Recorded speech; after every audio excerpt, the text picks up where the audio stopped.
กับสวัสดีพ่อแม่พี่น้องเพื่อนๆที่เข้ามาติดตามชมคลิปนี้นะทุกคนวันนี้เขาอยู่ที่หอพักของเราเก่าทุกคนเนาะเพราะว่าวันนี้เขาก็บริไปทางไหนทุกคนเดี๋ยวสิมีนัดกับทีมงานของเราเองพี่น้องเนาะทีมงานยูทูบเบอร์เพิ่นสิมาหาเฮาทุกคนนี่ก็คือบ่าวแก้วนั่นเองทุกคนเนาะสำหรับมื้อนี้เป็นวันเสาร์คืนฝนตกเนาะพี่น้องเนาะและหม้องหลายที่ของแขวงสะวรรณเขตประเทศลาวเขาก็ฝนตกเนาะพี่น้องเนาะ บ้านเฮาก็คือสิตกพี่น้องแต่ว่ามันบ่ตกเนาะพี่น้องเนาะเดี๋ยวสิรอท่าทีมงานมาหาจักหน่อยพี่น้องเพิ่นโทรศัพท์เพเนาะสิพาเพิ่นไปแปลงโทรศัพท์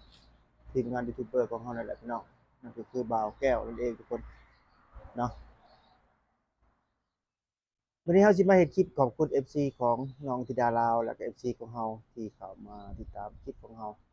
นะทุกคนเนาะเพราะว่าเฮาเฮ็ดคลิปรีแอกชันเพลงของน้องธิดาลาวแล้วก็จะมีFC ของน้องธิดาลาวแล้วก็ FC หลายคนเนาะเข้ามาคอมเมนต์ให้กำลังใจในคลิปของเราเองทุกคนเนาะจะได้ก็ขอบคุณเบิดสุขคนพี่น้องเนาะที่เข้ามาให้กำลังใจคนเข้ามากำลังใจเข้ามาคอมเมนต์ติดคอมเมนต์ให้กำลังใจแล้วก็มากดติดตามเป็นกำลังใจให้เราเองทุกคนในช่องของเราช่องนี้ทุกคนเนาะเพราะว่า ช่องนี้เฮาก็คือเฮาเว้าให้พี่น้องเฮ็ดมาหลายปีแล้วเป็นช่องหนึ่งที่เฮ็ดเกี่ยวกับวิถีชีวิตเฮ็ดเกี่ยวกับการท่องเที่ยวการกินการเที่ยวการฟังเพลงอีสานต่างๆนะทุกคนเนาะเป็นคลิปแบบอ่าทั่วไปว่าง่ายซะก็เลยว่า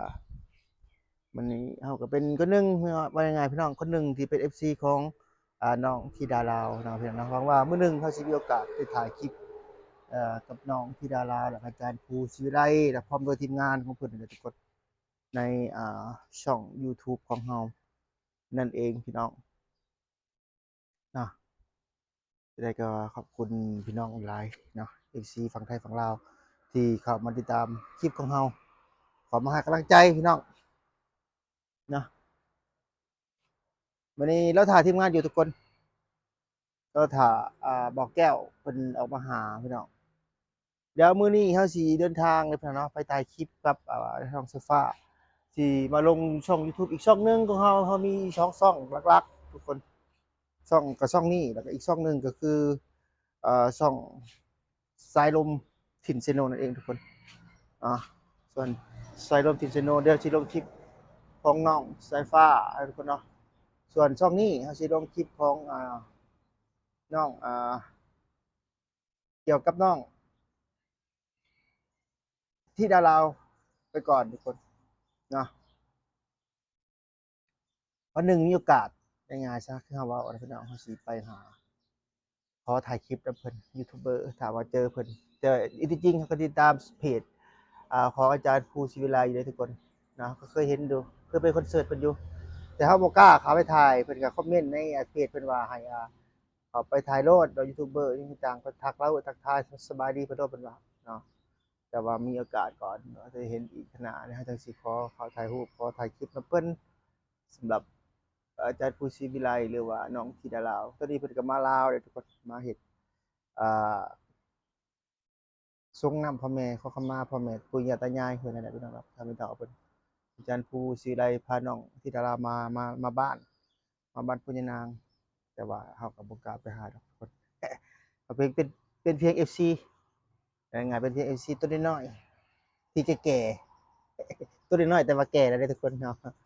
อยากไปหาอยู่แต่ว่าเอาไว้มื้อหน้าก่อนบ่มีโอกาสยังบ่กล้าไปหาดอกพี่น้องเนาะยันเป็นพาเวียกว่าง่ายซะให้เพิ่นเดินทางไปทางอื่นนะทุกคน ตอนนี้เราก็เราถามบ่าวแก้วต่อไปทุกคนเนาะถ้าเป็นมาก็เดี๋ยวสิออกไปหาฝากเป็นแปลงโทรศัพท์สำหรับบ่าวแก้วนั่นเองทุกคนตอนนี้ก็นั่งรอถ่ายอยู่ที่หอพักของเฮาเลยทุกคนถ่ายคลิปท่าถ้าเพิ่นมานะทุกคนนะสำหรับคลิปนี้ก็เอาสั้นๆสำนี้เด้อพี่น้องเฮาบ่ได้เฮ็ดคลิปยาว sorry เนาะเอาประมาณนี้ก่อน4-5นาทีก่อนจะได้ก็ไปพบกันใหม่อยู่คลิปหน้าเด้อทุกคนเนาะคลิปนี้ก็สิจบลงก่อน ขอบคุณทุกกำลังใจจากพี่น้องคนไทยฝั่งลาวขอบคุณ FC ของน้องธิดาลาวขอบคุณ FC ของเราที่เข้ามาติดตามชมคลิปนี้ของเราเนาะจังตัวนี้จบเนาะพบกันใหม่คลิปหน้าบ๊ายบายสวัสดี